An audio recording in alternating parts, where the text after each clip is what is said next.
தலைமை செயலகத்திற்கு வந்த வெடிகுண்டு மிரட்டல் வதந்தி என்பதும், மிரட்டல் விடுத்தவர் கடலூர் மாவட்டம் நெல்லிக்குப்பத்தை சேர்ந்த மனநலம் பாதிக்கப்பட்ட ஓய்வு பெற்ற ஆசிரியர் பிரகாஷ் என்பதும் தெரிய வந்திருக்கிறது.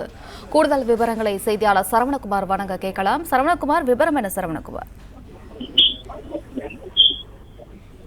சென்னை தலைமை செயலகத்திற்கு இன்று காலை ஒரு வெடிகுண்டு மிரட்டல் வந்திருக்கிறது. இந்த மிரட்டல் அழைப்பை அடுத்து மோப்பநாய்களை கொண்டு இந்த வெடிகுண்டு செயலிழக்க வைக்கும் பிரிவினர், காவல்துறையினர் 20க்கும் மேற்பட்டோர் அந்த தலைமைச் செயலகம் இருக்கக்கூடிய இந்த செயின்ட் ஜார்ஜ் கோட்டை வளாகம் முழுவதும் சோதனை மேற்கொண்டார்கள். 2 மணி நேர சோதனைக்கு பிறகு அது வெறும் வதந்தி என்பது தெரிய வந்தது. என்ற பொழுதும் இந்த மிரட்டல் அழைப்பு வந்த செல்போனினுடைய எண்ணை வைத்து சைபர் கிரைம் போலீசார் உதவியுடன் அதனுடைய அந்த எண் எங்கிருந்து அழைக்கப்பட்டிருக்கிறது என்ற விவரங்களை பெற்று கடலூர் மாவட்டத்துல நெல்லிக்குப்பம் பகுதியைச் சேர்ந்த ஒருவர் இந்த மிரட்டல் விடுத்திருக்கிறார் என்பதை கண்டுபிடித்திருக்கிறார்கள். அங்கிருந்து உடனடியாக கடலூர் மாவட்ட காவல்துறையினர் அந்த இடத்திற்கு விரைந்திருக்கிறார்கள்.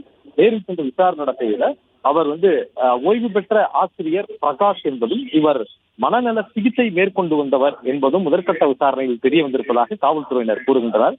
சென்னை வானகரத்தில் இருக்கக்கூடிய ஒரு தனியார் மருத்துவமனையில கடந்த சில மாதங்களாக ஒரு சிகிச்சை மேற்கொண்டு வந்திருக்கிறார் என்ற விவரங்கள் தெரிய வந்திருக்கிறது.